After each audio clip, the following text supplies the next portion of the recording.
Hello, hello, hello, everyone. Once again, my name is Triple P, Tripple dot P, aka Pimp, Prophet, and Priest.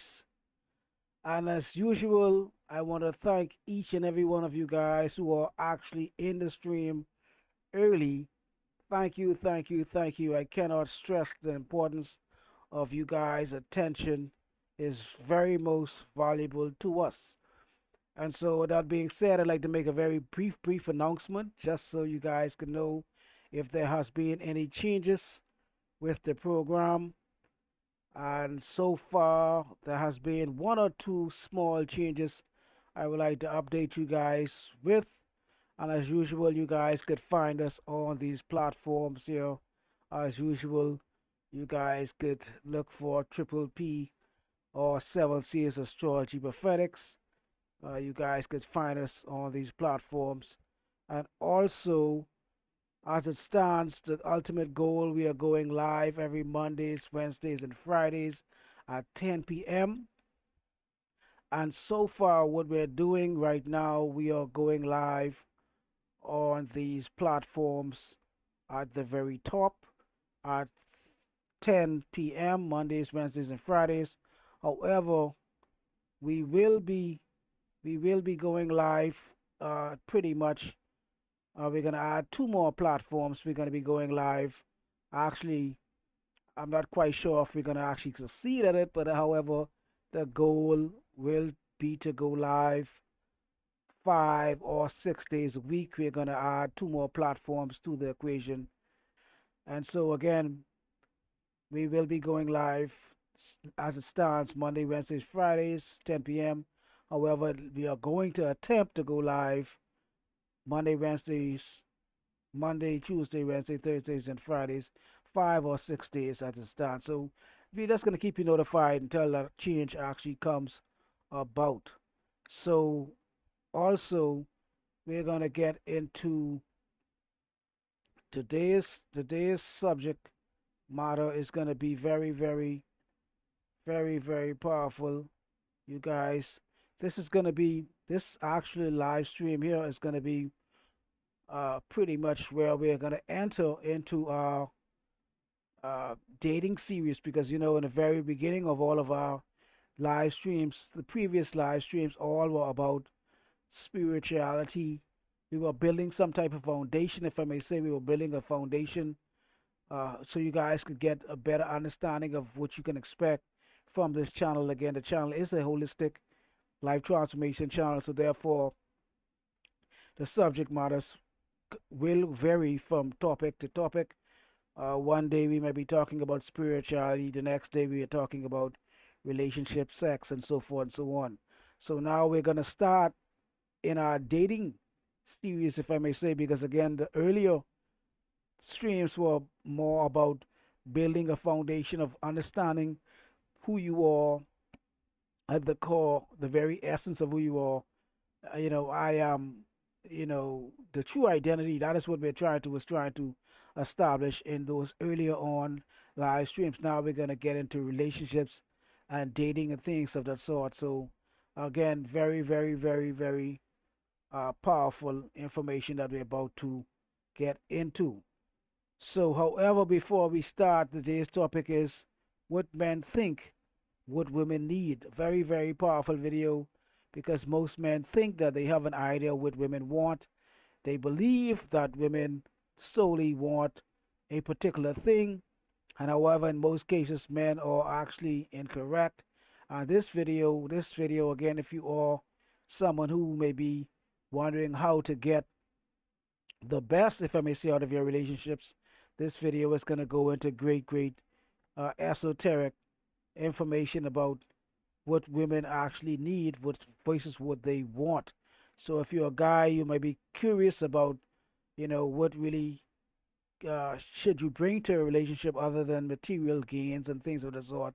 This video is going to be perfect for those who are in relationships, and you may be a guy wondering what could you do to add to the relationship. And this video is going to go into a lot of depths about what women actually need versus what they want. So please feel free to comment or whatever the case may be, join in as we start this new live stream. Oh.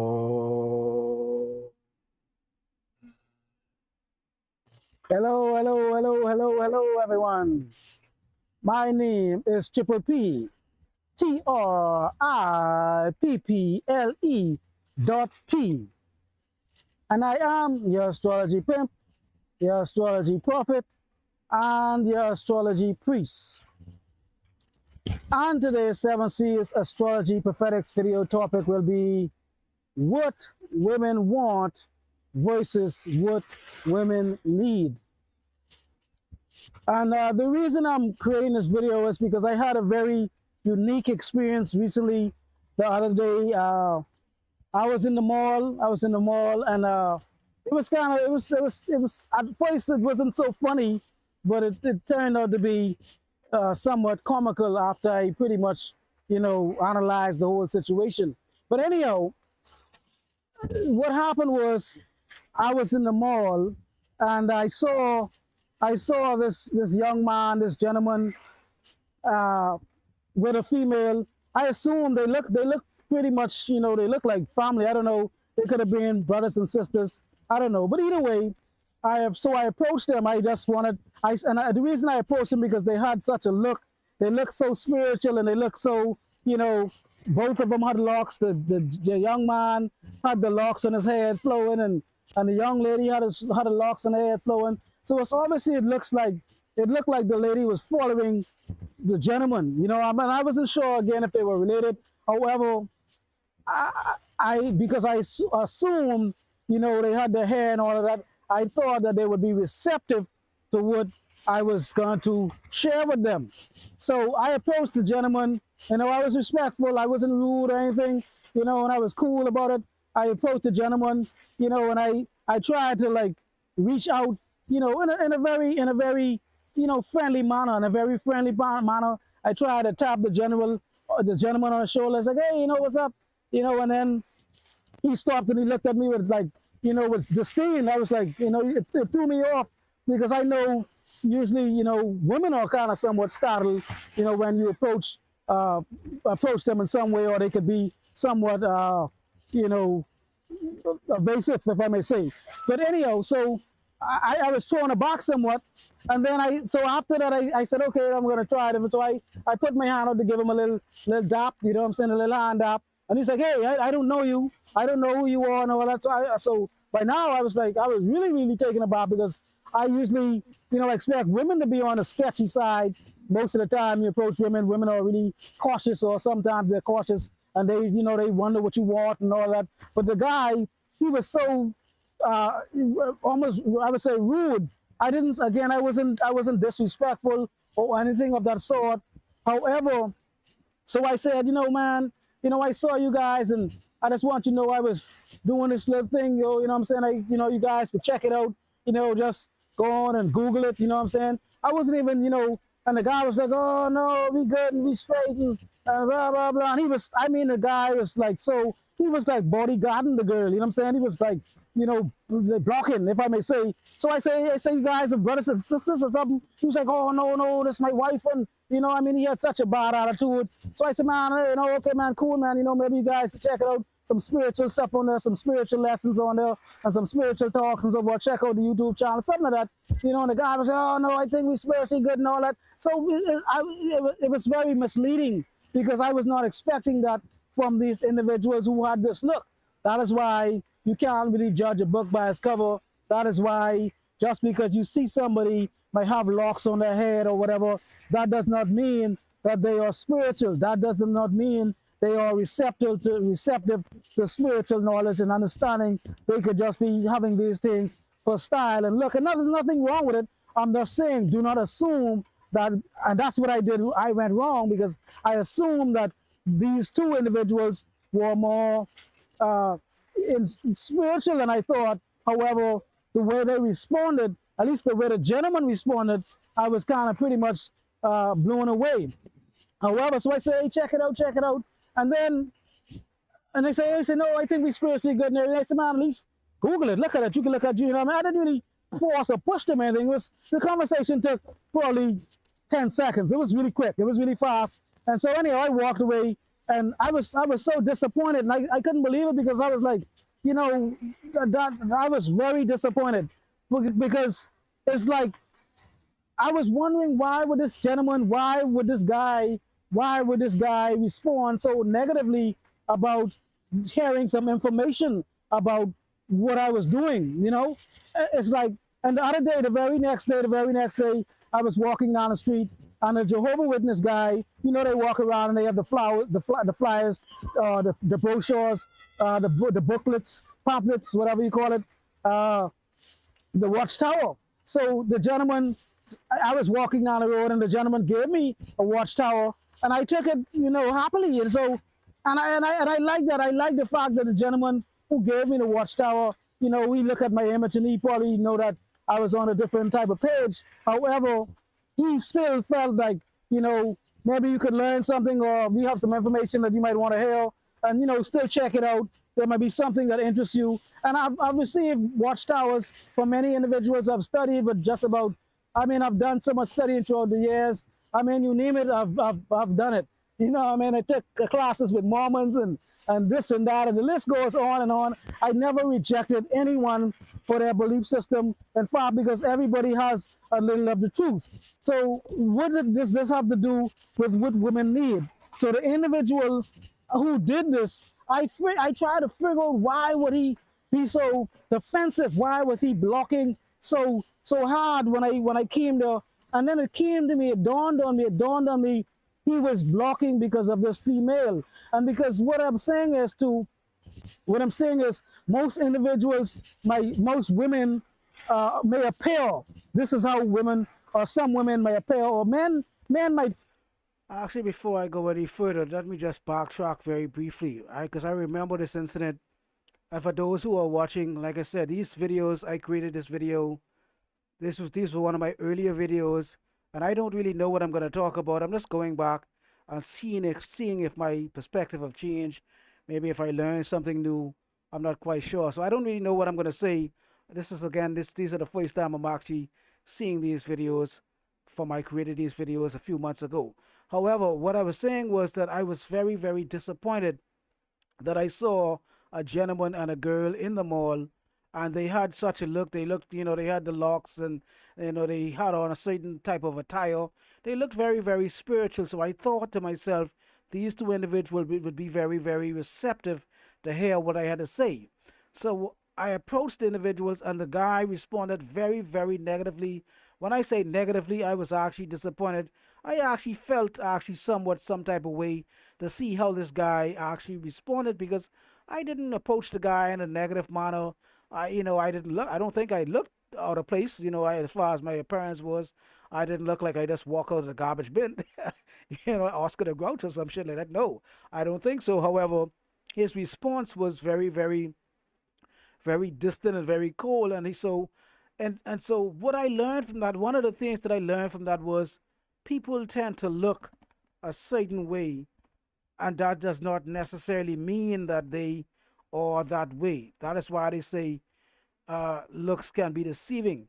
You have some individuals who may attend church. They may go to church, and they may actually, they may go to church, and they may actually, be jumping up and down, and clapping hallelujah and all this stuff, and then then some individuals may be club goers. They drink, they smoke, and they do other things that would be considered to be condemning to those inside the church.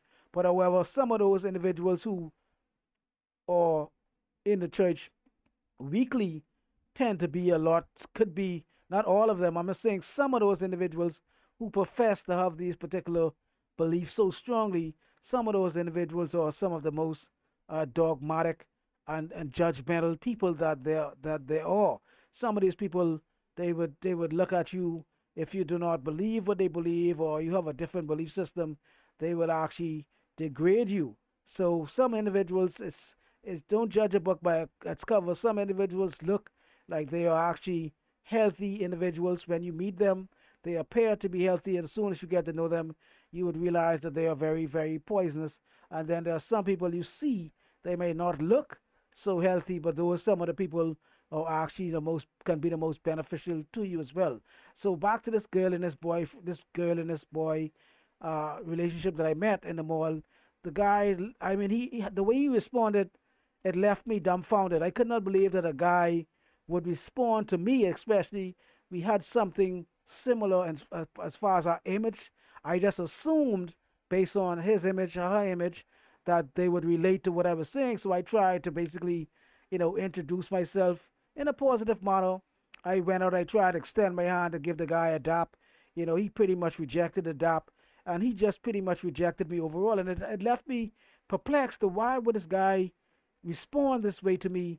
And I thought to myself, how does this girl feel about her boyfriend responding so negative towards a total stranger that's trying to introduce himself? I was at the time I was trying to get my YouTube channel.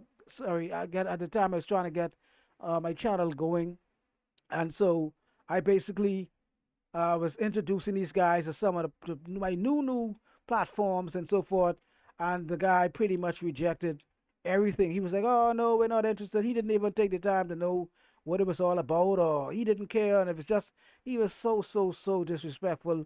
It blew me away. So, like I said, also, on the very next day, I met somebody who was a Jehovah Witness, and I was walking down the street, and this guy pulled up. There was a few of those church members, and they pulled up on me, and they, introduced themselves, and they gave me a flyer, and I took it so, with glee. I was so happy that I got the flyer, and so my point is that the way that the Jehovah Witness, they looked at my appearance, they automatically knew that I was on some type of different run. They knew that I was not maybe was gonna be following a traditional belief system. They knew this from basically looking at my appearance, but they did not. That did not stop them. That did not deter them from actually approaching me. And I really appreciated that they were still, such open-minded to just still approach me and ask me if if I knew about what they was talking about and so forth, and they gave me some information. I really appreciated that, and I accepted the flyer. I did not reject them like I was rejected by someone I thought was more like me. I hope you guys understand what I'm saying. Someone I thought was more would relate to me rejected me, and then someone who was almost the quite opposite from a different belief system completely came up to me and tried to. And I didn't reject those individuals as well. I listened and I heard what they had to say, and I took the flyer. I think I still have that flyer as we speak at home. But again, that is what I'm trying to say. If we want to grow, we cannot just, because we have a particular belief system, we cannot just reject somebody's belief system believing that what they have to say is incorrect because they do not have the same belief as us. Maybe they may be of a different walk of faith or whatever the case may be. They may be of a different culture. They may look different. They may sound different. Uh, I think that is a huge mistake. I think we need to take everybody's belief system and at least hear what that individual has to say. Maybe you could learn something new. And that is all I'm trying to say. But I think it's not a good idea to throw away the baby with the bath. No matter what you believe, no matter what your faith is, at least be open minded enough to listen. Think this per se. Men might think this. Men think that, or women think this too. Women, not all women. Don't get me wrong. Many women believe that they want a guy that is 15 feet tall. Most women believe that they want a man with $15 trillion in the bank. Most women think or believe that they want a man with 15 inches of wood. You understand? However, those are all objective, superficial things, and individuals do not understand what really would satisfy a woman's hypergamy. Yes, hypergamy is real. We're not denying the fact hypergamy is not real because, again, if anybody who knows the nature of women, I have a good idea. And for those of you guys who may not know, please go and check out my video. It was one of my very first videos. I think it's called, I think it maybe what might have been the very first video that I had. It's called why how did I get the name Triple P? And I think that video, again, go and check that video out. How did I get the name Triple P? That goes into a lot of my dating history, some sexual history, and things of that sort. But if you watch that video, again, that talks about how I got the name Triple P, Pimp Prophet Priest. And so those, again, are not cliches. When I was a lot younger, and I was into the game, and I was into, the world per se, superficial things of that sort, uh, like I said, I was into getting women. I was at some point, again, was a young player in the game, a player from the Himalayas. I did a little bit of, I elevated to become a pickup artist over a period of time. I elevated, and I did very little bit of gigoloing type, a little bit of mocking, and then I ultimately elevated to PI status. And I did that for a very short period of time. But either way, all of these areas of my life, dealing with women, I too also believed what the average man believes, that you needed to have this or you have that. And yes, these things, again, being 15 foot tall, that does help. That's not going to work against you. Having $15 trillion in the bank is not going to work against you. Having a 15-inch wood is not going to work against you. But not all women want these things. That's what I'm going at. Not all of these women look at these things as being the be all, have all, and is all.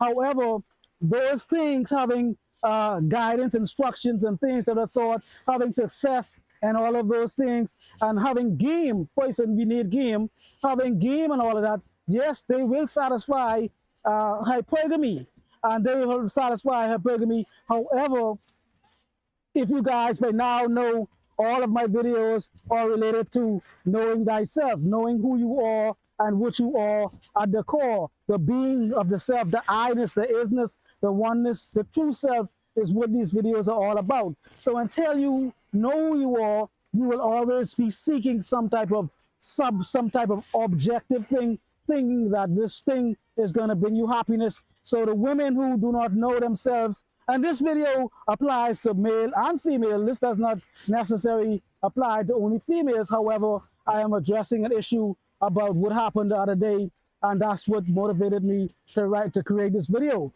So again, most guys believe that they need, again, 15 foot tall, $15 trillion, 15 inches. Most guys believe that. And yes, that is not going to work against you. By no means being tall and attractive and with money and being good and bad, that is a big plus. However, that will only and having game on top of that, you would be considered what they would say an alpha male. If you have all of those three things, looks, status, and different things of the sort, social proof, things of the sort, style, and things of that sort are all, again, we are dealing with the objective world now. We're talking about the superficial world. However, what most individuals or most guys do not take into account is that we also have a spiritual side.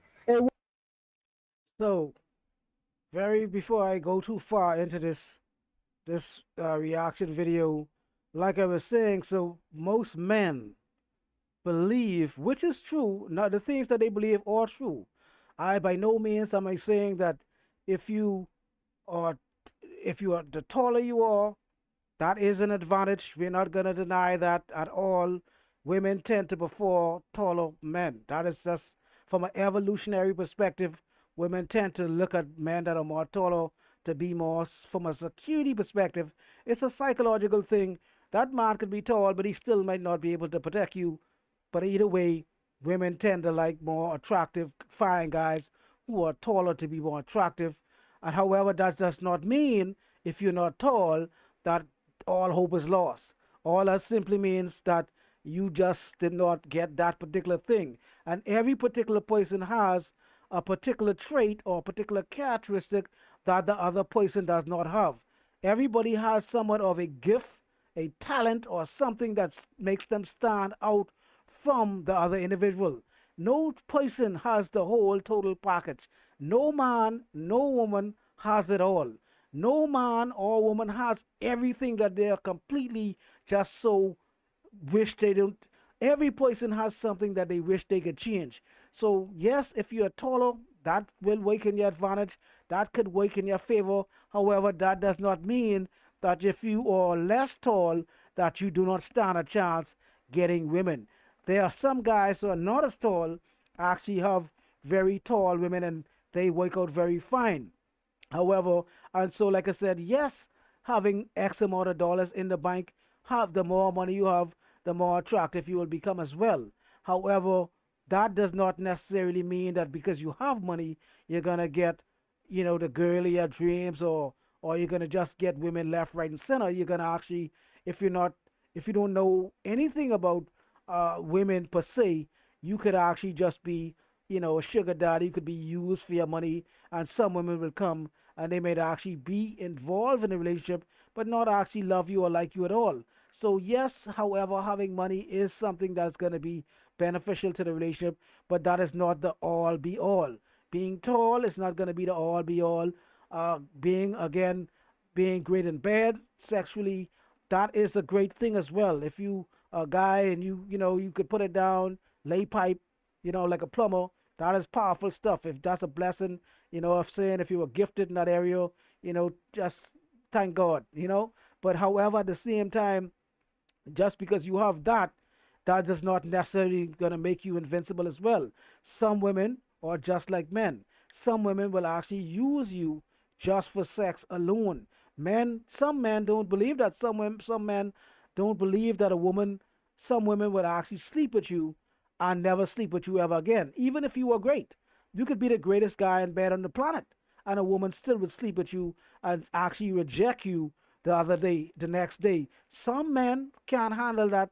Some men ego will be actually destroyed if a woman does some of the things that men actually do to women. Some women are like men in that aspect. Some women just want to, have fun for a night. Some women might be out of town. They just are looking for a good time. They don't want any strings attached. And a lot of men cannot even fathom that happening to them. So they think that if they were the greatest in bed, they think that they are going to be set in stone. No. So you could have all of these things. You could be the most attractive looking guy, very sexy. That is not going to be enough. You could be a guy that has trillions of dollars, and that you could buy the world, and that's not going to be enough. You could be Mr. Lover Lover, Shabba, and you still in bed, and you still are not going to cut it at all. Now, also having game, like I said again, game will be the great equalizer that's going to help individuals who have game. That's going to put you in a much better position overall. That is why, they say, a high value man, if I may say, a high value man, or an alpha male, if I may say, would be a guy that has everything. He doesn't necessarily, what you have physically is what you get out the box. That is what you can't do some things about some things, and you can't do nothing about the others. How you look, you can't really do anything. You could do some surgery if you like, whatever the case may be. There are some guys go to extreme, they go to extreme and do even surgery to become taller. They do knee extension and different. They go to great extreme just to add a few inches to their height and so forth and so on. So there are some things. If your nose is a certain way, you can maybe change the way your nose, the structure of your nose is. You can do something about it. However, but for the most part, most of us are gonna accept ourselves the way we are. Most of us are not gonna go through any of that. But so most of us, again, as men, we tend to believe that if we have some more of the objective traits only, some of the objective traits only, we think that again we are very attractive physically. We believe that's going to be enough. All over the world, there are men that are very attractive to actually very, very attractive men. Women cheat on them. That's not going to be it alone. Very, very attractive men get divorced. Very, very attractive men, women leave them for men that are not as attractive. We see that happening all the time. There are some men that actually who have so much money they don't know what to do with it, and those women still leave those guys, still get a divorce, and still take half, like Eddie say, Eddie half. So that's not enough. Some men who might be the greatest Mr. Lover in bed, they still don't cut it as well. So women might sleep with them and still not really respect them as a man. Women might sleep with them for pleasure and certain things, but at the same time, the women is not gonna go claim them as to be their man because of, again, just because the man has sexual attributes that women may find to be pleasing, that is not alone it at all. However, when you have game on top of that, then it kind of makes it a little bit more difficult for you to actually lose. And even with game, you're still gonna lose, or you still could lose at some point. You're talking again. They call me Triple P, Pimp, Prophet, and Priest. They don't call me Pastor, Prophet, and Priest. They don't call me Pope, Prophet, and Priest. They don't call me Piety, Prophet, and Priest. They don't call me Prime Minister, Prophet, and Priest. They don't call me President, Prophet, and Priest. They call me Pimp, Prophet, and Priest. So they call me that for a reason. Therefore, I have at least some indication of the nature of women. I have some indication of hypergamy. I have some indication of what women tend to want and what women versus what women need. So again, having game is going to be somewhat the icing on the cake that's going to actually allow you to maybe lock in that woman, if I may say. However, that does not mean, because you could have all of these things: game, looks, money, sex, and all of these things. However, that doesn't mean that you're set in stone, like it's impossible. It just means that it's just going to be a lot more difficult for the other guy, because the other guy could come along and he could catch a girl on a bad day, catch her slipping, and that's a wrap. In the game, they call it breaking a plate. Even the best of the best has to break a plate at some point. So that's what we're talking about. Again, coming to the understanding of what women really need, what voices what women really want, and most for the most part, what men think women need is not actually accurate. Yes, those things that I just spoke about, those things are actual valuable things to have.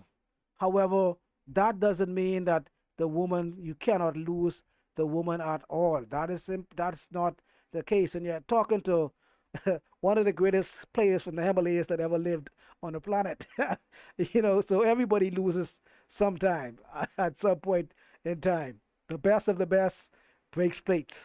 Woman also needs her spiritual hypergamy needs to be satisfied. She does, and even if she meets a man, hypothetically speaking, if she meets a man 15, 15, 15, that has all of these 15s, and if that man does not uh, uh, assist her in growing in any way, shape, or form, becoming a better human being, morally, spiritually, that individual also run the risk of not satisfying her hypergamy. Again, most players have not thought of this before. Most players only think satisfying a woman's hypergamy only implies having style, having looks, being tall, having money, being good and bad, laying pipe. This is what most guys think, and having game. But most guys have never, ever, ever thought of a woman's spiritual hypergamy.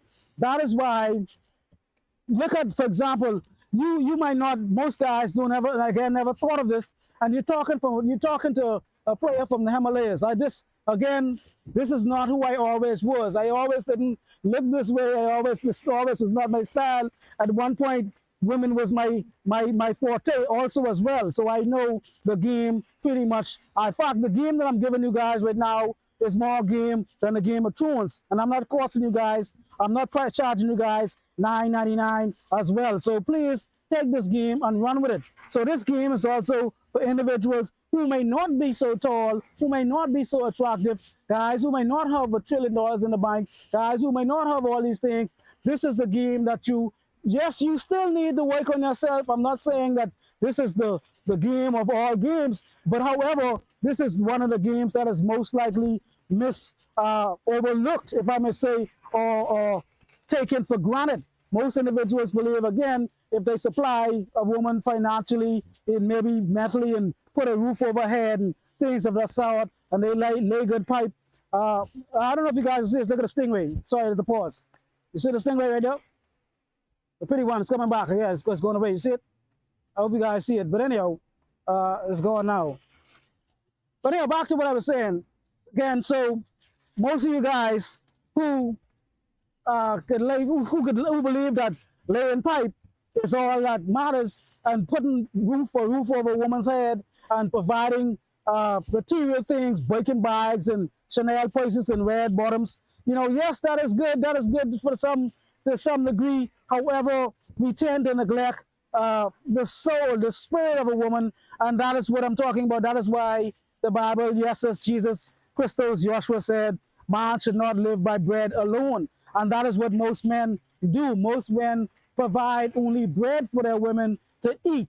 They give them some type of material things, and they believe that that is the ultimate being. However, again, if you do not satisfy a woman's spiritual hypergamy, you also run the risk of actually losing that woman as well. Believe it or not, you might not think so, but again, all players, any players who's watching this video, I want you to really ask yourself and think, if you think that all of the objects could supersede spirituality, that their game is more powerful than God, their game is more powerful than helping someone to grow spiritually and morally. That is what women need. Women think that they want 15-foot tall men. They think that they want $15 trillion. They think that they want 15 inches. That's what they think, but they do not know what they really want because they do not know who they are. And if they knew who they really were, this is why these videos are for men and women, but however, I'm speaking about women specifically today. Because if that woman knew who she was, who she truly is, the core essence of who she is, then she would know exactly what type of man she needed. Because some women, a lot of women, especially attractive women, will tell you that they've had just about every man in this lifetime. They've had broke men, they've had rich men, they've had poor men, they've had short men, they've had tall men, they've had all these different type of men, and none of these men seem to make it until the end. All of these men fall short of the glory of God at some point. So what I'm saying to you is, unless you are feeding your woman spiritually as well. Now, if you have the 350s, like I said, 15 foot, 15 trillion dollars, 15 inches, and you have game, and you are feeding your woman with spirituality, and you're helping her become a better person, and you're not just having her for some spiritual eye candy or trophy, then in the manosphere you will be considered the alpha male of all alpha males. You know what I'm saying? But the average alpha male does not think about giving women spiritual instructions or spiritual guidance, because they too themselves are lost as well. The man does not know who he is, what he is, so therefore he cannot teach the woman who she is and what she is as well. And I assure you, just like the seven deadly sins, greed, lust, and all of these things, and pride, whatever the case may be, if you teach a woman, or anyone for that matter of fact, if you are a spiritual man, a spiritual leader, and you teach a woman about the dangers of greed and different things, and she will no longer desire to have 10,000 places. She might only desire to have 4,000. She might not desire to have a man with $15 trillion. She might desire a man that only has $5 trillion in the bank. You understand me? She might not desire a man. She might not necessarily need a man with 15 inches anymore. She might settle for 9 or 10. You understand me? So the moral of that story is, being sarcastically, the moral of that story is, because the man does not know who he is, he cannot be a true leader. He cannot lead the woman to the promised land. Therefore, he will always fall short. And the woman will also, no matter what the man does, the man will always fall short in some way, some shape or form, because the woman will always feel like she needs more. She needs this, she needs that, but she does not know herself. So she thinks that finding a man with material possessions, and if that man purchases things for her, does things for her, that's going to make her happy. But because she's not aware of who she is misleading her happiness and misguided her happiness in the wrong direction. And when she finds a man who gives her these things, then she might be temporarily happy with the Birkin bag and different things of the sort, the Chanel purse and the perfume and so forth and so on. She may be temporarily happy, but over a period of time, all women will tell you that they're not gonna really, after the gifts, the newness of the gift fades away, their happiness tends to fade away as well. So what I'm saying to you guys is, yes, hypergamy is true. It is true. Women do need men to look up. So let me just go back and retract very briefly before I go too far into this reaction video. Like I was saying, The majority of men only think about material, objective things to please women. The majority of men believe that if they are attractive, if they are handsome, attractive, sexy, whatever the case may be, that is enough. Some men believe that all they need is money and nothing else. That is enough. Some men believe that all they have to be is great in bed. That is enough. Some men believe all they need is game. That is enough. All of these men have something in common. They believe that all of these physical things will satisfy hypergamy, but the average man never thinks about a woman's spiritual hypergamy, spiritually hypergamous nature of women. Women too have a soul, wants to grow, wants to be moral. Women too wants to feel connected in some type of spiritual manner to some higher uh, cause, higher entity, higher source, or something of that sort. Women too have a desire to grow spiritually as well. But the average man never ever thinks of these things. The average man just thinks that, hey, as long as I'm providing food, money, great sex, things of that sort for the woman is going to be content. And especially if I have game, and I'm saying to you again, all of these things are great. Yes, if you are attractive guy, that is a plus. If you have money, that is a plus. If you're tall, that is a plus. If you are great in bed, that is a plus. If you have game, that is a plus. But what the Bible says again, what does it gain a man to gain the whole world but lose the soul? What does it gain? What does it profit the woman that you're with if you bless the woman, like I said, with 1,000 Chanel perfumes, 1,000 Birkin bags, 1,000 Gucci purses, and Gucci belts, and so forth and so on, but the woman does not grow or elevate spiritually at all? That is still somewhat, something is still lacking. So therefore, again, all of the previous videos that I spoke about had something to do with knowing thyself. Basically, if you do not know who you are at the very core, at the essence of who you are, you would believe that the material things would satisfy your spiritual hypergamy, but you will be deceived. You will chase and chase and chase. You will chase to get more money, and you will still not be spiritually happy. You will chase and you will get more success. You still would not be spiritually happy. You would chase and you would get the girl or the man of your dreams, and you still would not be happy. You would chase and chase and success. You will become Mr. Lover, like I said, Shabba, the greatest adult star in the world, and you still will be, from a spiritually hypergamous perspective, you still will not be satisfied until you know who you are first and foremost. Only then you could actually start to get some type of gratification on this life, because that is why, again, the woman never is content, because the man does not know who he is first and foremost. So he believes in false, having a belief in a false identity. He believes if he gets this, he does that, he's a success, and all of these things. We have seen men on every level, like I said earlier. We have seen men that are some of the most attractive men in the world. Women have left those guys.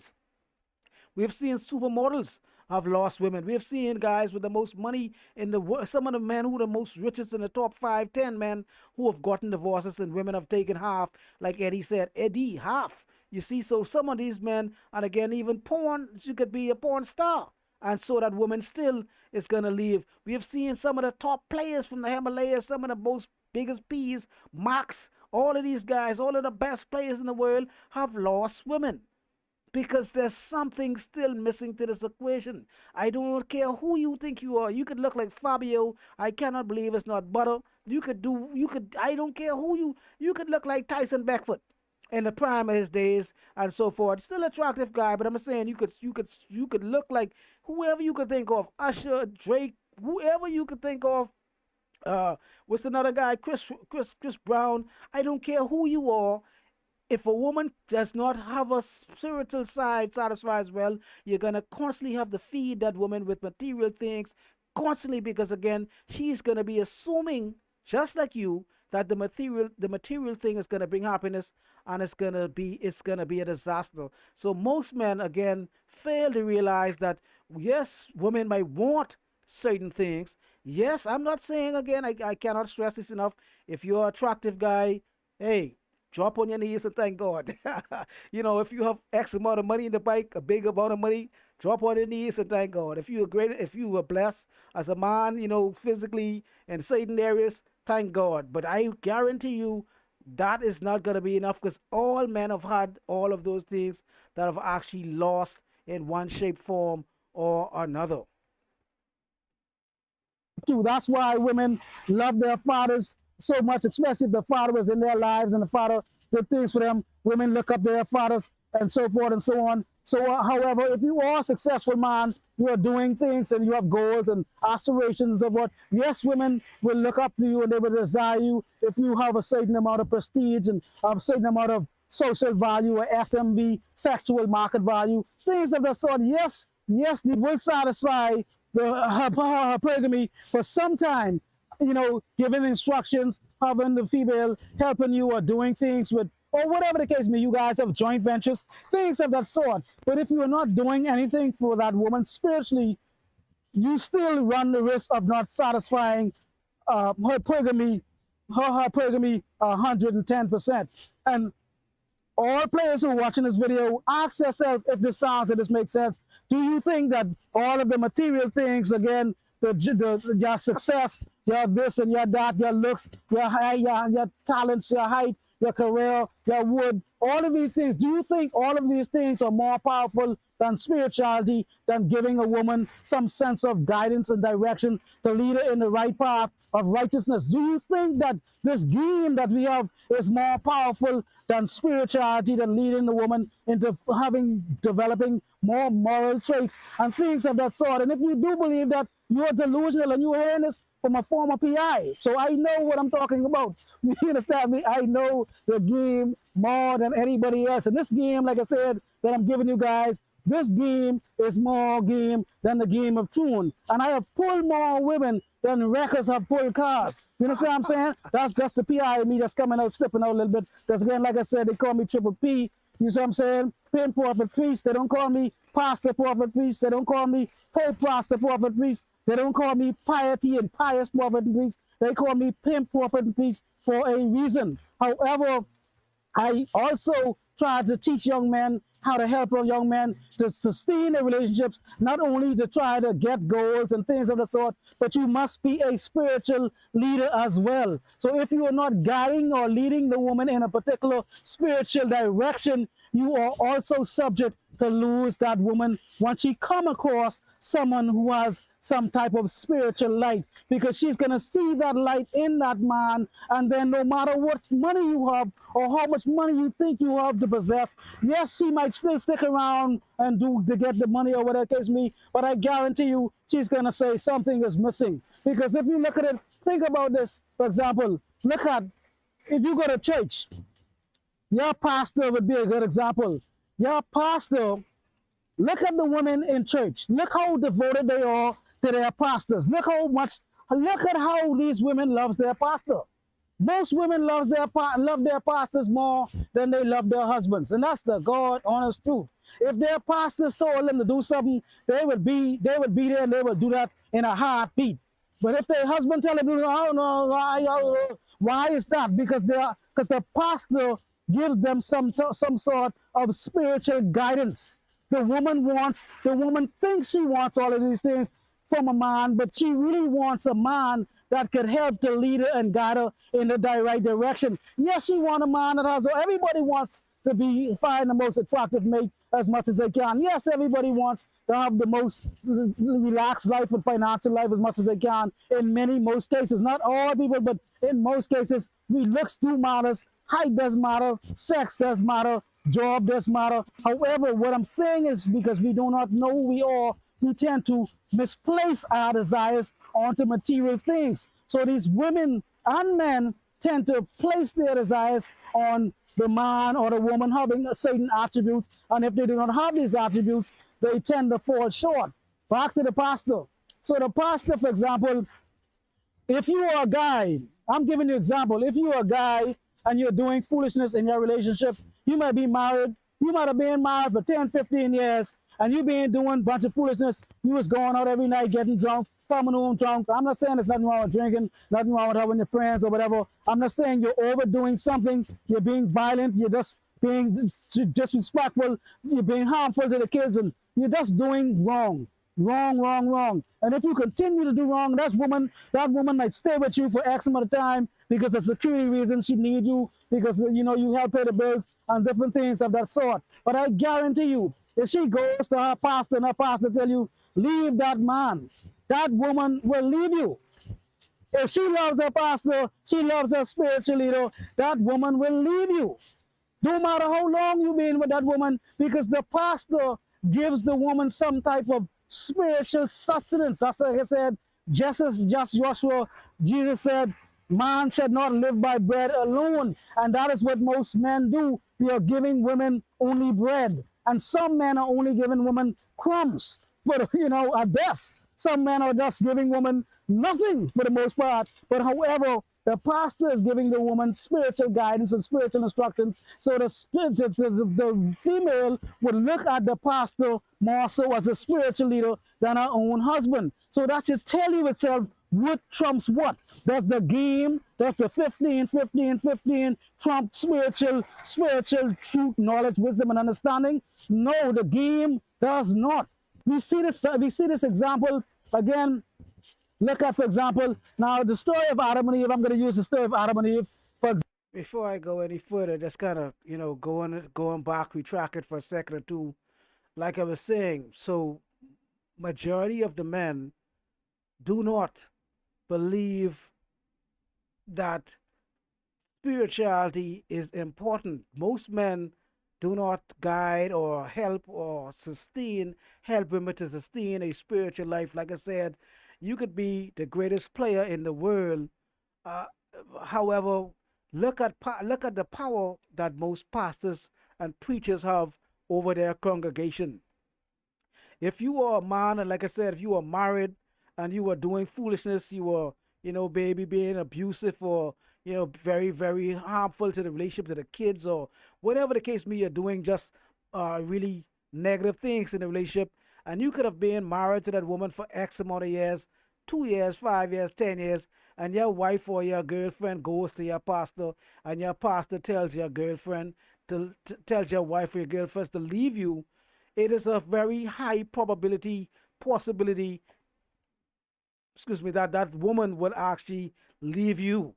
That is what I'm saying. The power of a spiritual leader is almost second to none. So imagine being a man, again, being all you could be as far as physical is concerned, being attractive as you could be, having certain attributes, successful, being successful financially, career wise, ambition wise, drive wise, also being good and bad, having game, and now we're talking about being a spiritual advisor, a spiritual leader, a spiritual counselor, a spiritual teacher in that woman's life. It is going to be next to almost impossible for that woman to leave.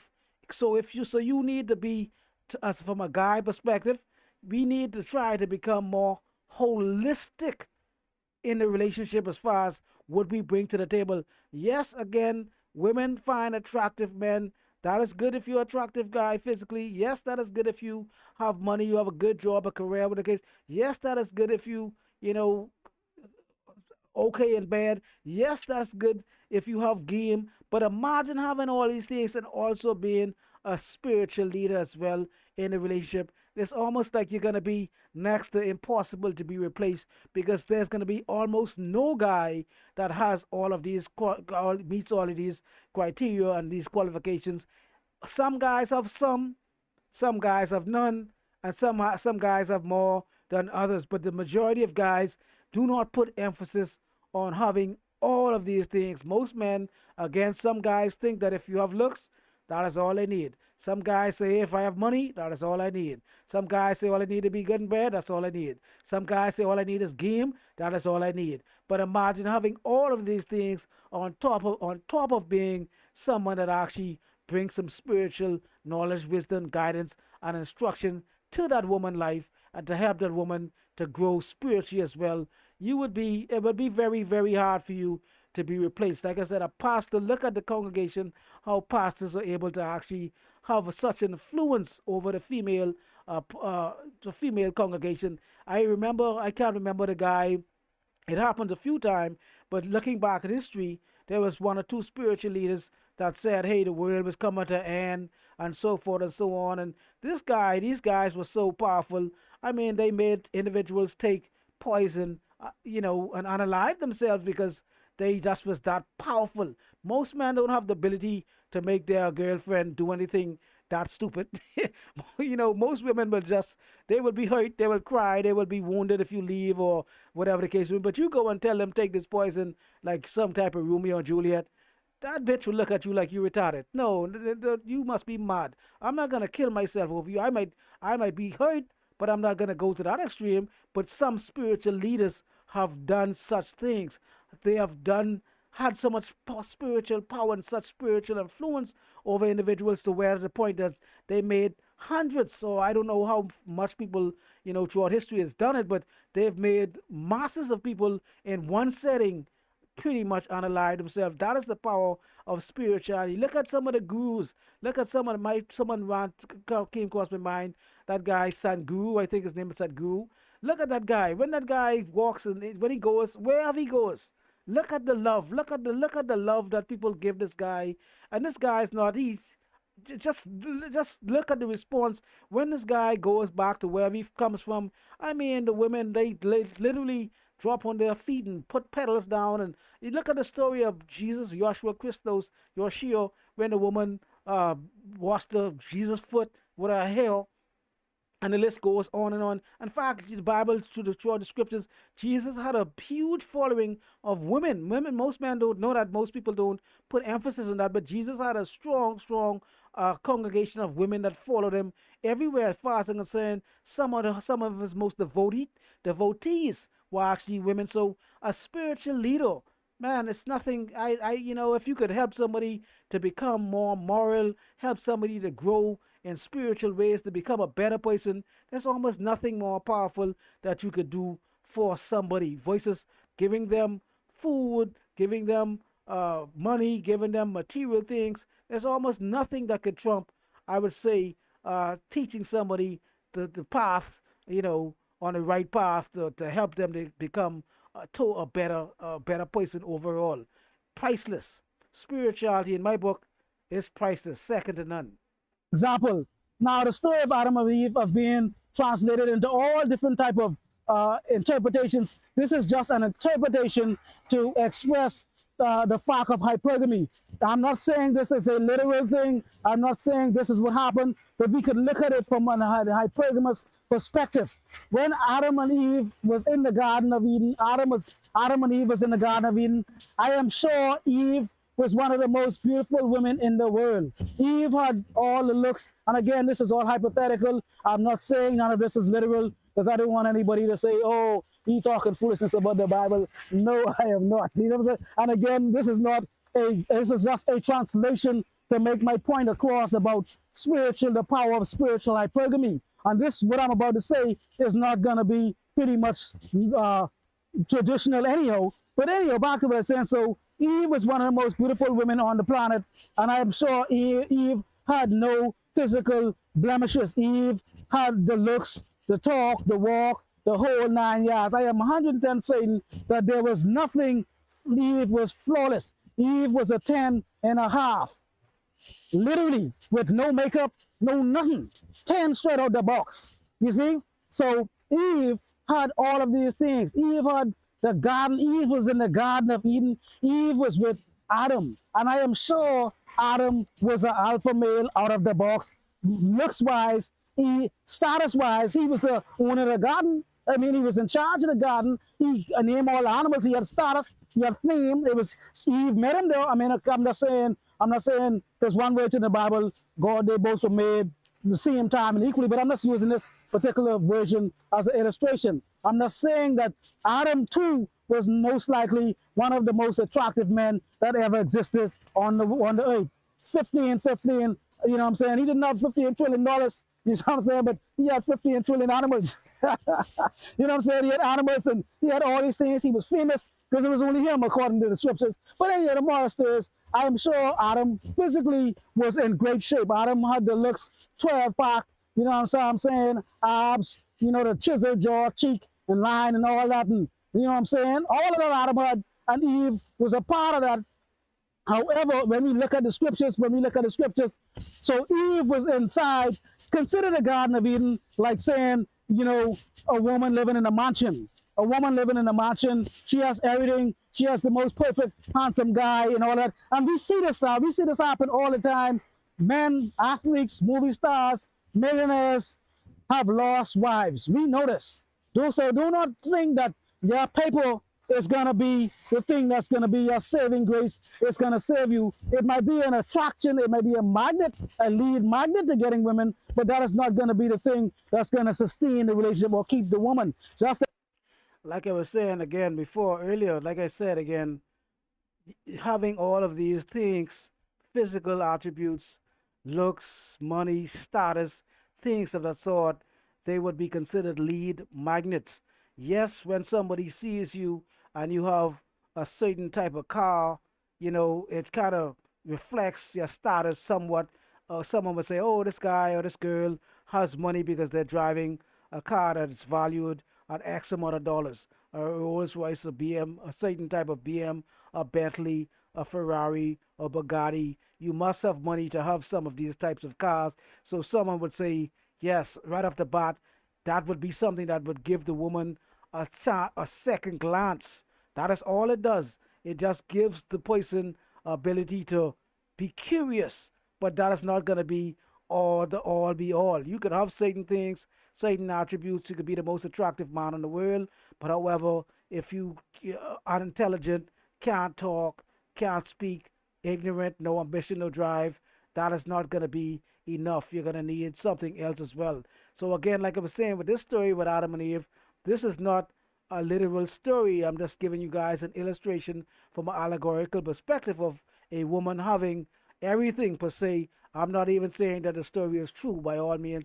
I don't want anybody to think that I'm actually even advocating any of this to be literal. I'm just stating that we're talking about a woman that was literally should have been the most attractive woman on the planet because according to the scriptures she was the only woman, so therefore she had to be the most attractive woman on the planet. Adam, the same thing as well. Adam had to be the most attractive man on the planet as well because it was only Adam. Adam had the fame, Adam had the status, Adam had everything. Adam had the Garden of Eden. Adam was the one in charge of all the animals. Adam had everything. Adam was sexy with a six pack, the chisel jaw, and the 9 yards. And so therefore Adam would have been what could be considered today an alpha male or a high value man with status.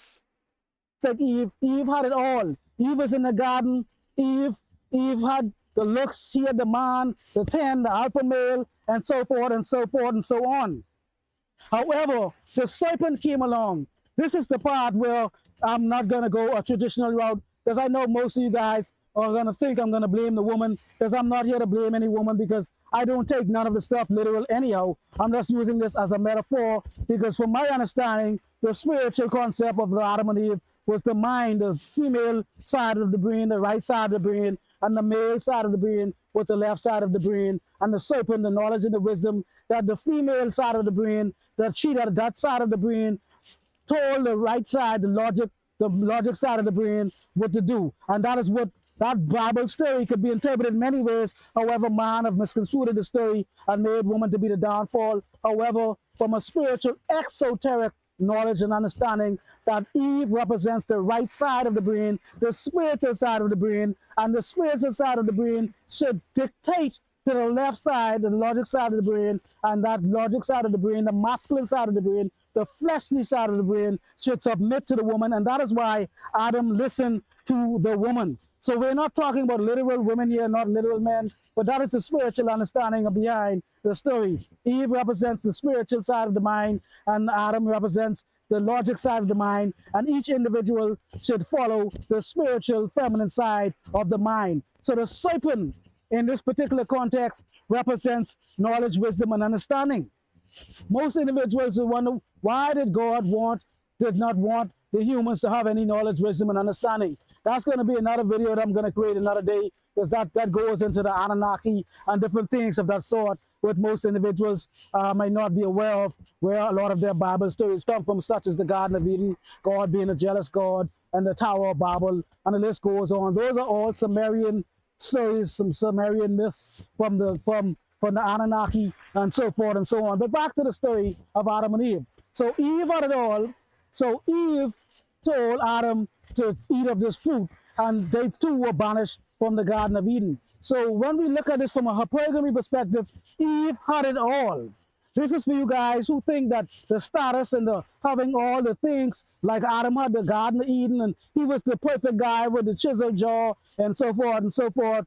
And the list goes on and on. The 12 pack abs, couldn't put on a gain of Adam body might have been 1% body fat. I'm just, I'm doing too much now. But anyway, Adam had body 1% body fat. I mean lean to the bone. You know what I'm saying? And I ain't talking about skinny. I talking about fit, physically fit. So, but Adam and Eve had all of this, but what did she give it up for? She gave it up because the serpent came and he gave her knowledge, wisdom, and understanding.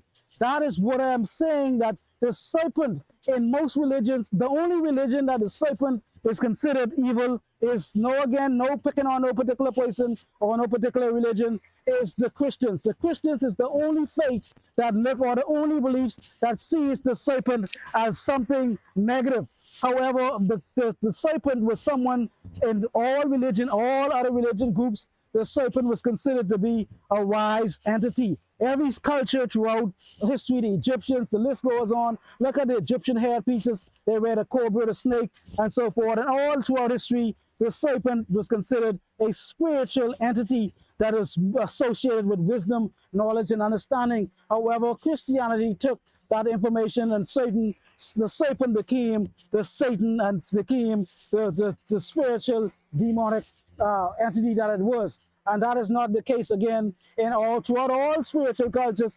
In Hinduism, wherever you could think of, the serpent is something that is admired and adored because it brings knowledge, wisdom, and understanding. Again, that story about the serpent goes back to the Anunnaki, Enki being the serpent, and Enlil being God walking in the Garden of Eden. But again, most Christians don't know these stories. But again, I'm not here to talk about all that. I will probably talk about that another time. But again, so So let me just go over something very briefly because I don't want to just bypass some of that information. Like I was saying, so Eve had it all. Eve had the looks, she had the body, she had everything. She was the only woman. She had no competition. Adam had no competition. Adam was a sexy guy. Adam had the status. Adam had the fame. Adam was, control of the garden. And so, what did Eve give it up for? Knowledge, wisdom, and understanding. And like I said, also in many cultures, many, many, many cultures, the serpent is actually revered. The serpent is acknowledged as the wisdom bringer. Only in Abrahamic faiths, only in Christianity, the serpent is the bad guy. All other spiritual teachers and spiritual practices look at the serpent as being the good guy. And like I said, also as well, the individuals might not be familiar with the Sumerian texts and those ancient texts and so forth and so forth. Most individuals might not be familiar with the Anunnakis and how many of the biblical stories actually somewhat or very uh, look similar, very similar to a lot of the ancient Anunnaki stories. The same story again, Enki was considered the good guy who kind of looked out for humanity. Enlil was considered the guy who pretty much Enlil was Enki's brother, but Enlil was somewhat wanted to keep the humans enslaved and wanted them to work and wanted them to just be labor. But Enki, that same biblical story about God walking in the garden, you could find a story in the Anunnaki text where it was Enlil who was considered God, and so Enki was considered the serpent. So the serpent, again, throughout history, brought knowledge, wisdom, and understanding. And so then we also go into even some of the older texts, some of the lost, the Gnostic texts talking about Yelda Baoth, Again, I'm not here to talk about all that, but Yaldabaoth was the god that was considered the ignorance god, and Yaldabaoth was labeled as the traditional Abrahamic faith god. Again, those who have these beliefs don't really know where their belief systems came from. They don't know why they believe what they believe. They don't know the history behind it. But the biblical God is actually from the Gnostic text is actually Yelda Bayoff, the blind, ignorant God, if I may say. But again, I'm not saying educational wise the whole story about Adam and Eve. That was something also was earlier translated from the Sumerian text. But again, Eve did not reject God's commandments, if I may say, or instructions for more material things. She did not she did not reject God to get more physical things from the garden. She did not reject God for or reject God instruction for money. She did not reject God for sex. Some individuals would say the story is for sex, but however, the moral of the story is it was the serpent that came along with the spiritual knowledge and wisdom and understanding, and he told Eve that, hey, you know, why doesn't God want you to have intelligence per se? And so it was this intelligence that Eve found to be far more greater than everything that she had already had in the garden. So that is what I'm saying to you guys. The power of spiritual knowledge, wisdom, and understanding is priceless because you can have all of these things physically, and if you don't have any spiritual sustenance to you, pretty much you will not actually be satisfied. So the story of the story of Adam and Eve in the Garden of Eden is a very, very good example of a woman having all of the physical attributes but lacking spiritual, her spiritual hypergamy not being met. But the serpent was the one who was able to bring that knowledge, wisdom, and understanding, and that is what Eve chose. Eve gave all of that up because the serpent gave her knowledge, wisdom, and understanding. So the same way you can have all of these traits and attributes, the 15, 15, 15, and you think that you're going to keep this woman, and then soon as the serpent, someone, I would be considered the serpent. Say, for example, the gentleman, back to the story, because this is all related. The gentleman in the mall with the female, it took me some time to figure out why this gentleman responded with such hostility and why he, kind of bodyguarded this female, and he was so protective of this female. It was like they were in the Garden of Eden. She was Eve, and the serpent, and he was considered Adam, and I was considered the serpent. So when the serpent came to Eve, and the serpent put the knowledge and the wisdom inside Eve mine, or he told her the truth, then she became aware and she became wise. So that was the same thing what happened in the mall when the gentleman, he may have been the lady, the lady, whether she was his female friend or she was his wife, either way, she looked at him maybe in a superior way. She thought that he maybe had some type of, he was, spiritual, a teacher, whatever she thought. However, when I showed up, I think she saw something in me, and I think that gentleman realized that this guy is the real deal.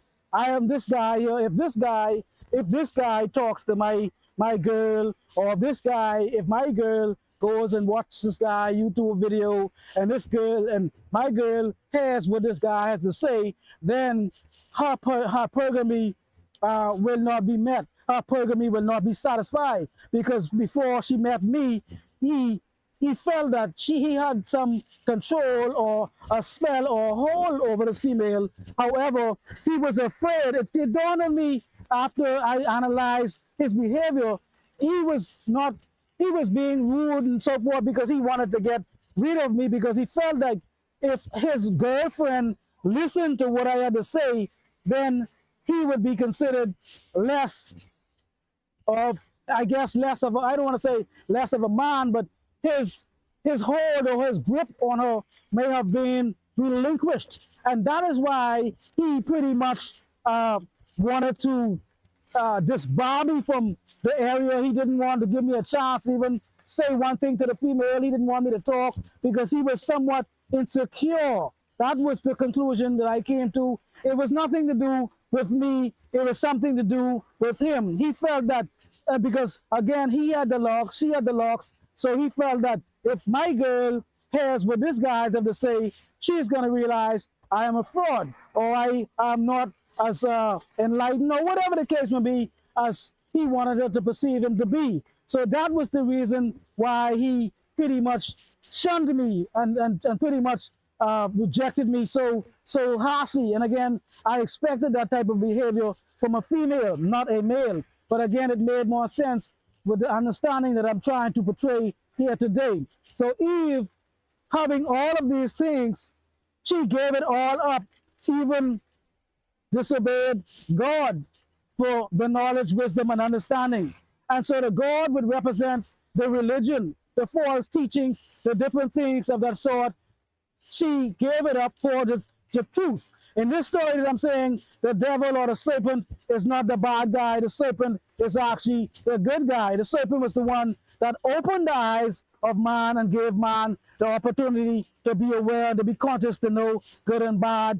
Good and bad from what? Good and bad people, good and bad things, good and bad, to be consciously aware of the true self and the true nature. That is what the serpent did. So in this story, again, the serpent is not a bad thing. The serpent is actually the thing that we all should try to achieve, the knowledge, wisdom, and understanding, however, at all costs. So that is what Eve did. Eve sacrificed the Garden of Eden, the rich house, the big house that you're going to put the female in the car and the Birkin bag and whatever, the Gucci and the Fendi and whatever else you think that you're going to. Eve is an example to show you this is a hypergamous, this is a story of Eve's hypergamy. She was not satisfied.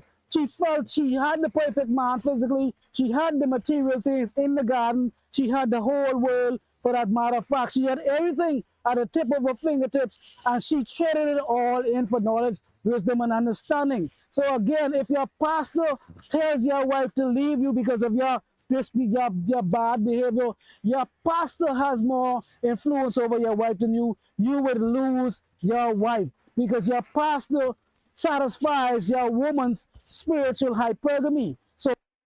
So again, just going back briefly, like I was saying again, in many cultures, the only culture that sees the serpent as the bad guy is the of the Abrahamic faiths. Uh, so in many cultures, the serpent always represents consciousness, knowledge, wisdom, and understanding. And because of my academic background, studying different belief systems and different, again, ancient esoteric knowledge, wisdom, and information from different cultures, I too have heard different versions of the Adam and Eve story. I too have learned the concept, where did this serpent come from? And most individuals, again, in the Abrahamic faith, might not realize the progression or the evolution of this serpent or this thing we call the devil.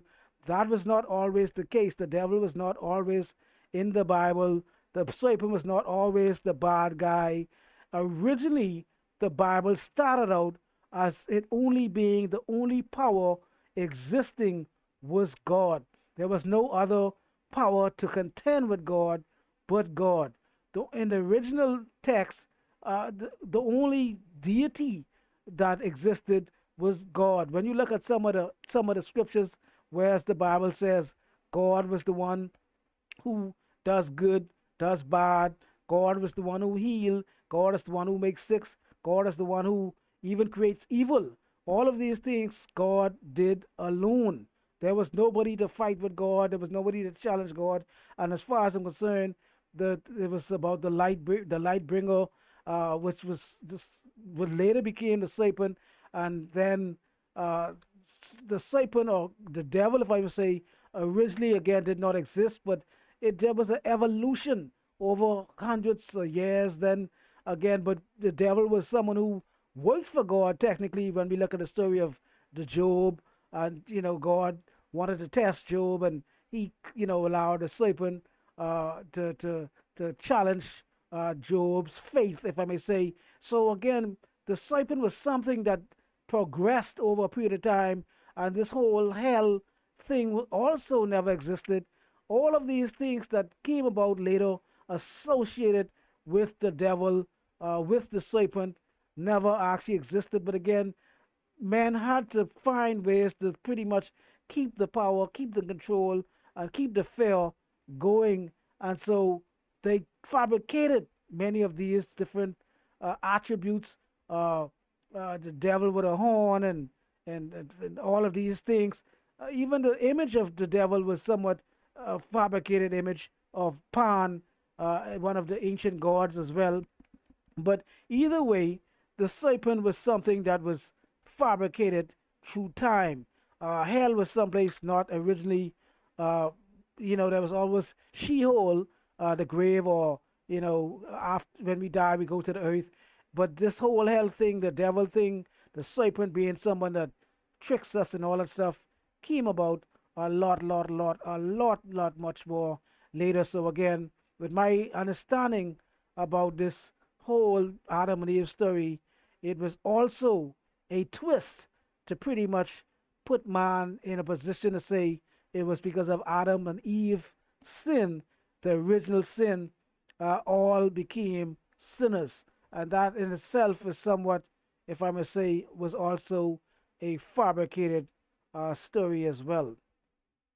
So men, we tend to believe that we can only satisfy these women with our physical things, attributes, our looks, our talents, our fame, our sexual market value, things of that sort. Yes, these things are attributes that will sustain somewhat, but however, again, but only knowing thyself and allowing you to teach the woman, or to be an example, if I may say, a true spiritual leader, and lead the woman into righteousness, and only then the spiritual hypergamy will be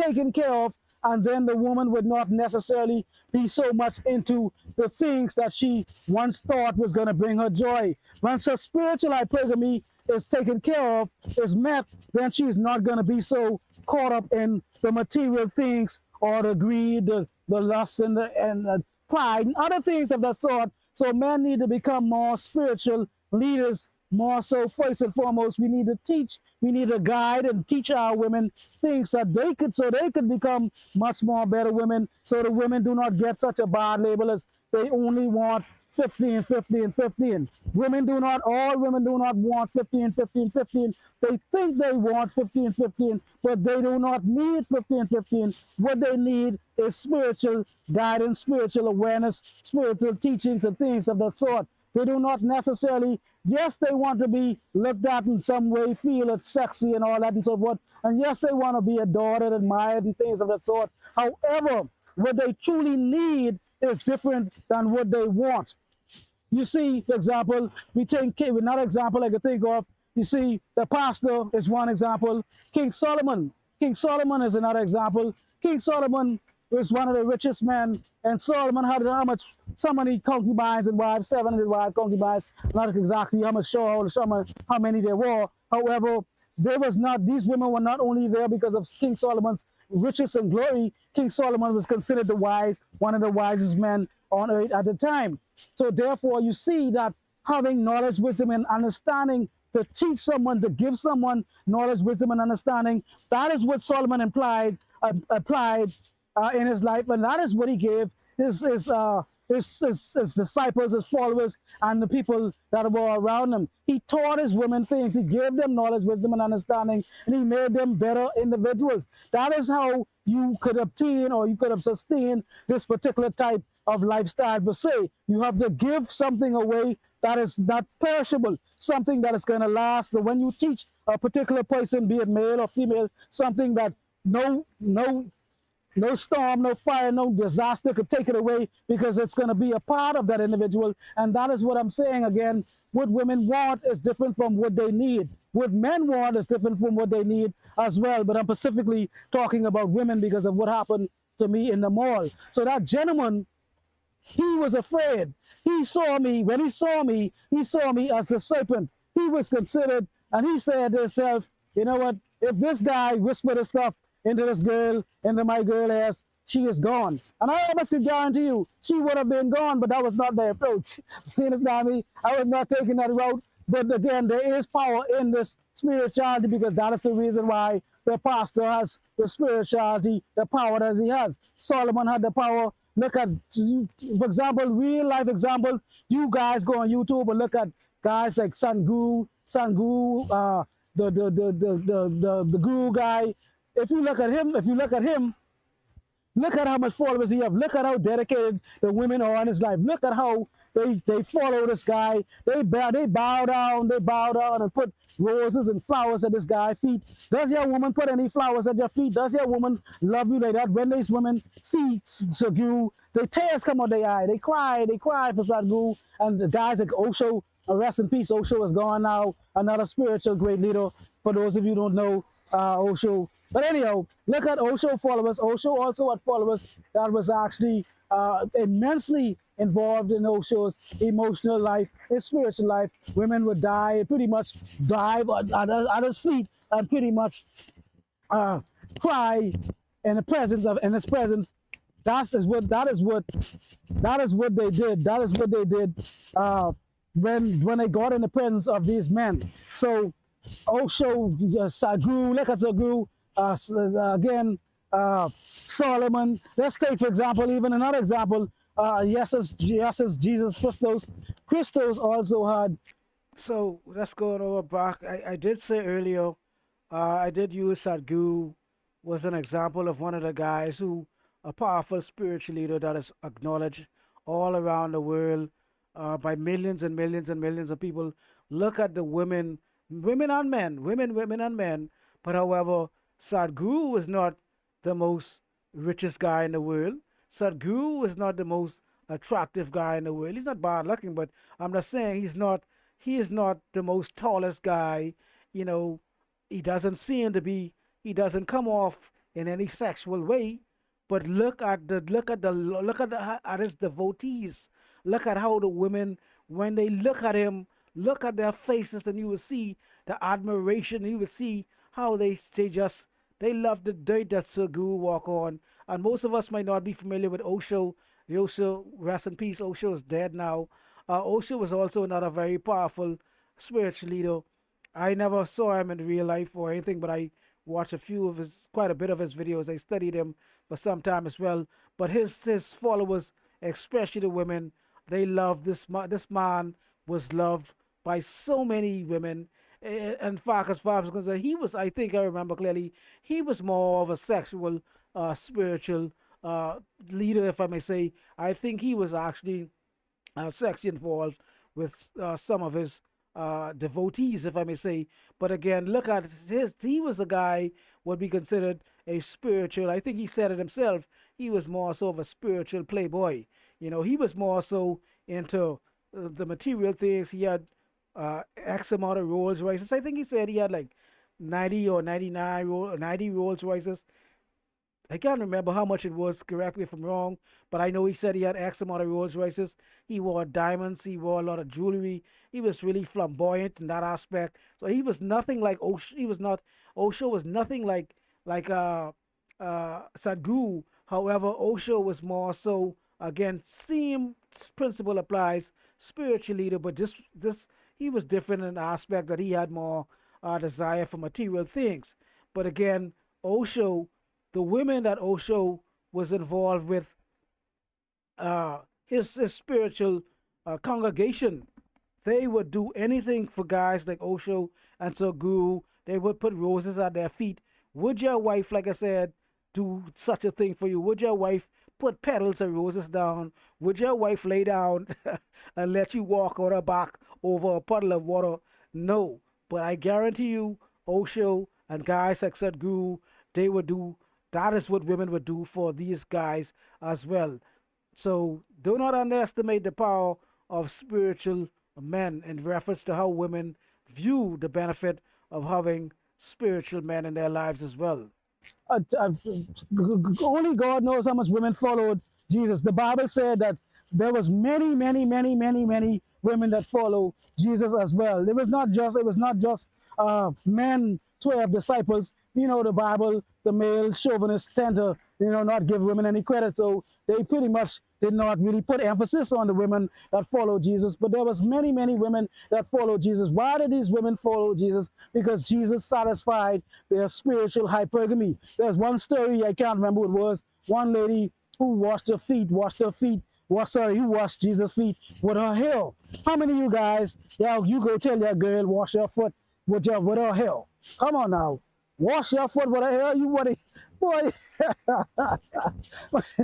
you must be crazy. You understand? Wash foot with her hair? No. So it's a reason, again, these men have this power over these women because these men satisfied their spiritual hypergamy.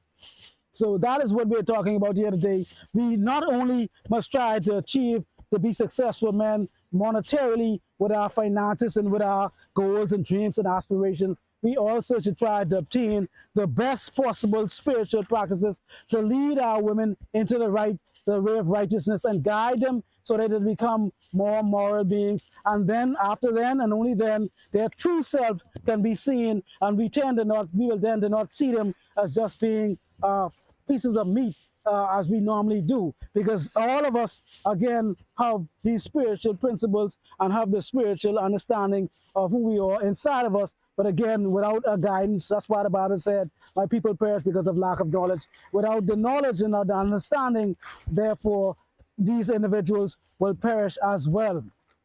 So with that being said, again, spiritual hypergamy is a must. It must be fulfilled. It must be filled. And if spiritual hypergamy is not filled, you still, despite the fact having all of these attributes, the 15, 15, 15, having all these attributes, you still can lose your girl to someone who comes and sheds some spiritual light on your girl, because the soul desires more than material things. The soul seeks and wants and it just needs more than material things. So only the soul can be quenched through having a spiritual understanding of who and what you are. So my advice would be to guys who may not be, do not have all of the attributes. They may not have the 15, 15, 15. However, you still need to work on yourself. You still need to work on yourself and try to be the best possible version of yourself. Work on your looks, work on your appearance, work on your career, work on your success, work on your discipline, work on all these things. Yes, you still need to work on all these things as a man.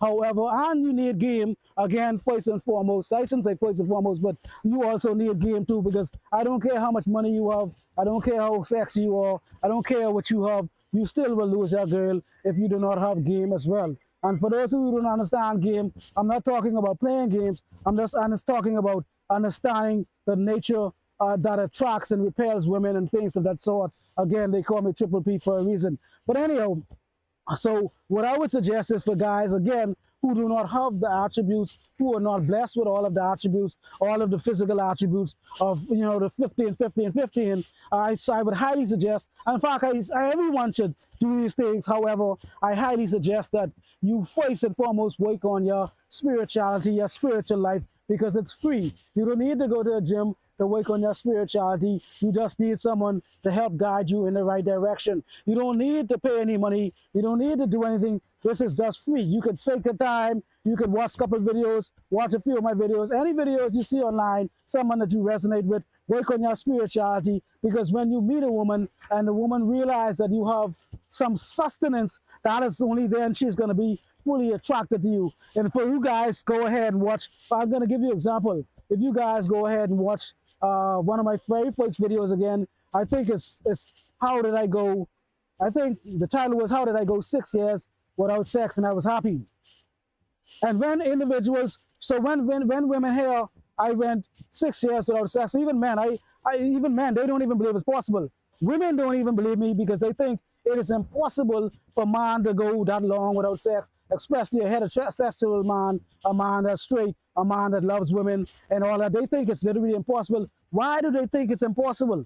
They think it's impossible because men show no discipline. Men show no control. When a woman meets a man, when I meet women and women understand what I'm really all about, man, it's almost over because they admire some people might laugh and so forth, but deep down inside they say, boy, I wish I could go 1 week, I wish I could go 1 month, 6 years with no sex, and you happy and you still standing. That is admirable. So to women that is a turn on, because most women say, wow, I know if this guy could go 6 years without sex, he's not gonna be. He has more. He has principles. He has standards. There's something more about him than actually the sexual desire. He feels that he knows who he is. He knows that he's not led by the flesh. I know if he could go 6 years, he's not going to be too interested in maybe sleeping around or whatever the case, because he has this under control. So it is admirable for you to go X amount of time were able to go without having sex. So when you work on your spirituality is going to give you the ability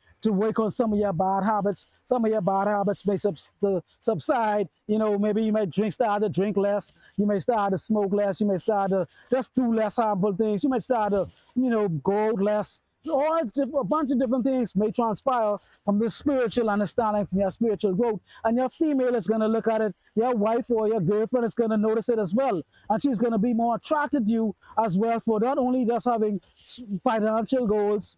So your wife is not only going to be happy that you are able to meet her financial goals, pay the rent and pay for the kids' food and things of that sort. She's also going to admire you more if you show some type of spiritual discipline. So I highly advise men not only to actually seek to obtain all these material objective things such as money, status, looks, marks, and all of these things, because I guarantee you might have all these things and your girl could meet a per se lesser man, physically attractive man, and if that man sparks something in your female spiritually, you're going to have a problem. And I guarantee you that is going to be the case. So again, for those who may not have all of the natural attributes, I highly, highly recommend that you guys go and seek some type of spiritual knowledge, wisdom, and understanding, so that you can bestow that upon your women, because most men do not do that as well.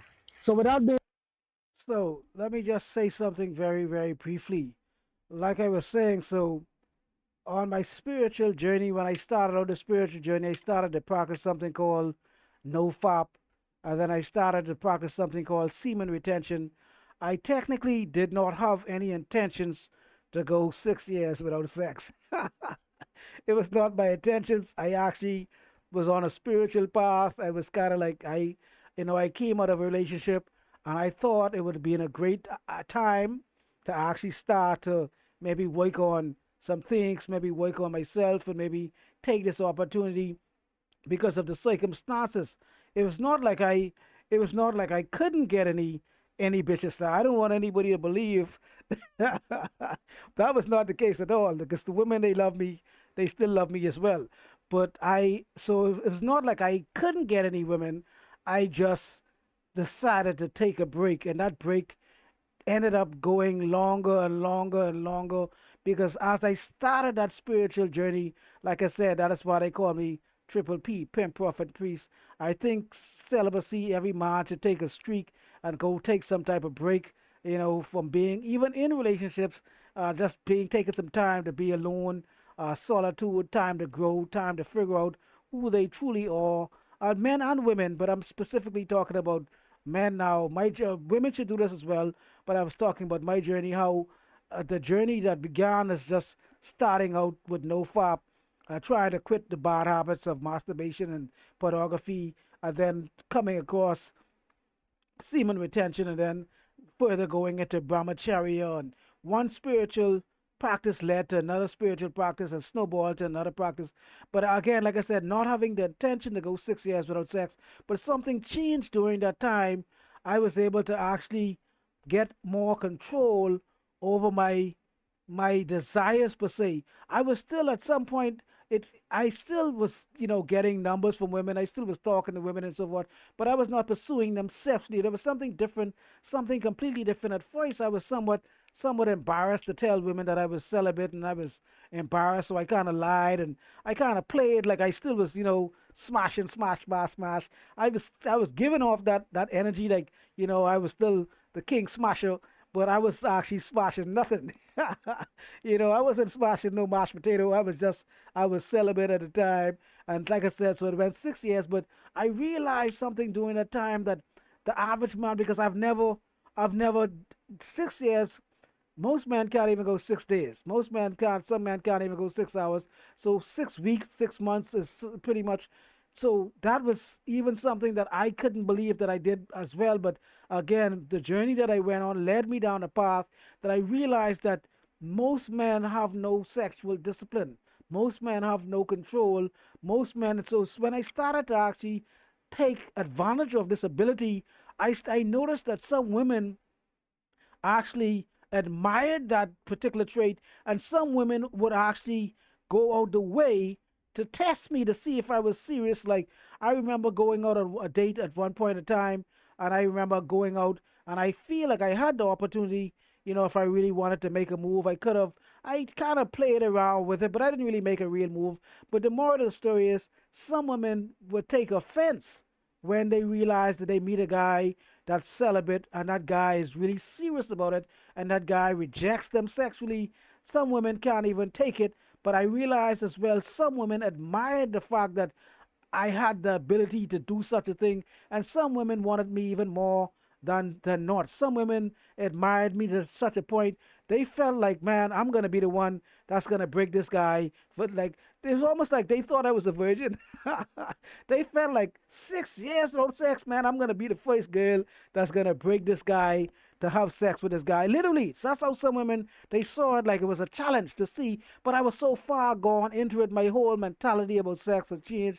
My perspective about women has changed because that spiritual journey that I was on, it led me down a path to where I started out with the no fap, like I said, trying to stop masturbation, trying to stop pornography, and then I started. And for those who know, no fap is just simply no masturbation, no pornography. Semen retention is a much higher level of sexual discipline. Semen retention is when you practice not releasing the semen. You could still have sex, but you could actually the goal is to not release as a man.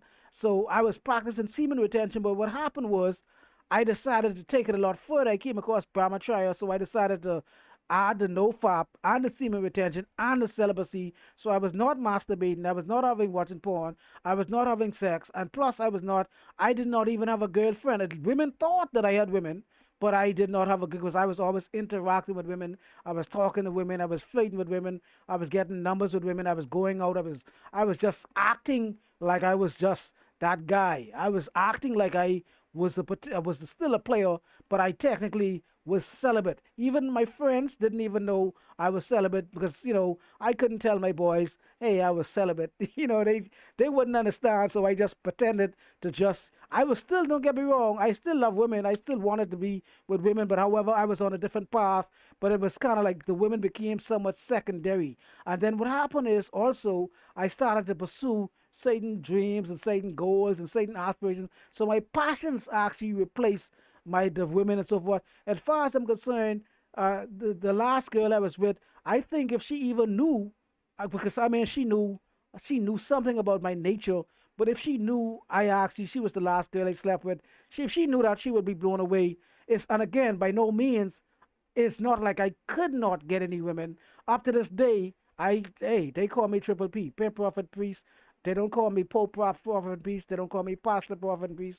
They don't call me Prime Minister Prophet and Priest. They don't call me President Prophet and Priest. They don't call me Piety Prophet and Priest. They call me Pimp Prophet and Priest. I teach young men game. I teach young men how to get women. So I don't want anybody to think that I can't get no bitches and hoes. That is my specialty. It's just that I got to a certain degree to where the sex became somewhat secondary. And so again, that journey that I went on, that celibacy journey did not begin. I did not intend to go that long without sex. It was not intended, but just one thing led to another, one thing led to another. And what also came out of it very positive was that I noticed that if you try to do something positive with your life, if you try to maybe stop a bad habit or whatever it may be, when I started that journey, it gave me such confidence and such confidence. I started to say, you know what? If I could do this, maybe I could do this. And if I could do that, maybe I could do that. And that is when it led me down the path to where I said, you know what, maybe I should consider, uh, I started to consider stopping drinking. I started to consider, you know, stopping smoking. I started to consider other things, other bad habits that I had. I said to myself, I think this would be a good option. Because again, if I could go X amount of time without sex, sex is one of a man's most weakest link. If I could go without sex, I think I could go without smoking. And at the time, I also had numerous bad habits. I smoked weed, and I drank. I smoked weed, and I smoked cigarettes. I never smoked cigarettes in public. Most individuals never knew I smoked cigarettes unless only people knew I smoked cigarettes as people who knew me personally. But you would never catch me on the street smoking a cigarette. I would never be standing on the side of the road smoking cigarettes. I was, in fact, very embarrassed that I smoked cigarettes. In fact, no one really knew except those who really knew me. But however, it was because of practicing these other spiritual practice led me down the path of actually working on other areas of my life, quitting smoking, drinking, all these other bad habits. And but however, I still partied. I still had a lot of. I still was doing other things. I still was interacting with women. I still was getting women numbers. I was kind of faking it somewhat, my old habits. But however, at the same time, like I said, that changed as well. My perspective changed over a period of time. I only wanted in the very beginning, the 99% or 95% of my life, I just saw women as objects. I pretty much wanted women just for one thing and one thing only. However, that too even changed to where I started to view women from a different perspective. I still love women. I don't want anybody to misunderstand. I still love women. I still love women, and I still find women to be attractive. So, but however, other things became more important rather than looks alone. I started to see women from a different perspective. What do women do?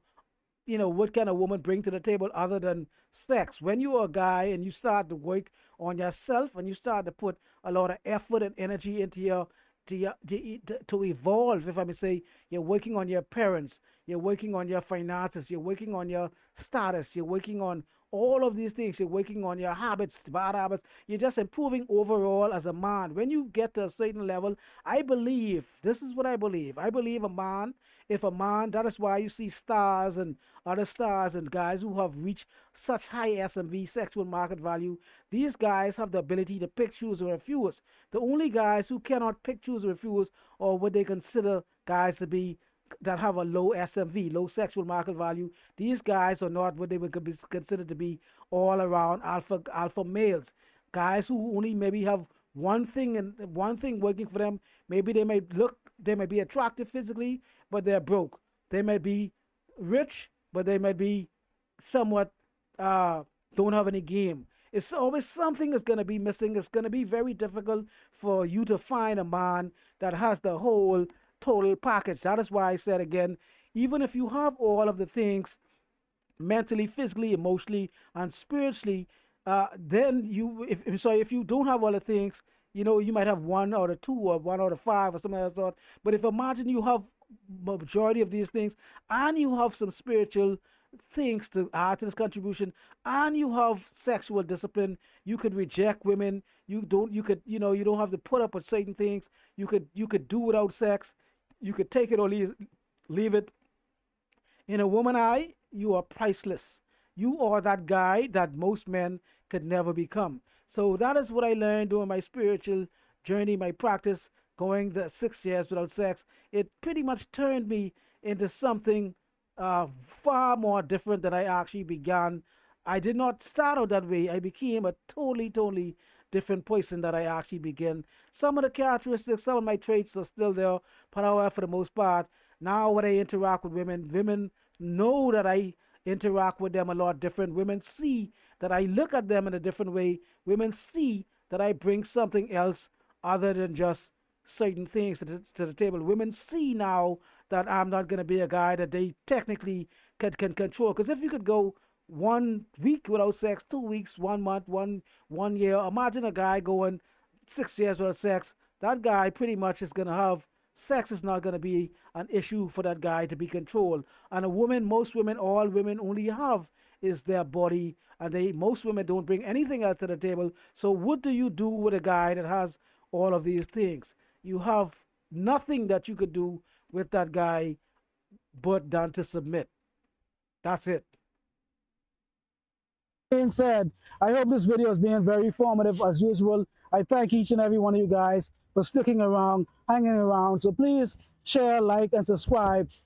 And also, if you are, please, please, please stop believing in illusions, delusions, and also believing in hallucinations. Triple P, and I'm out. Oh.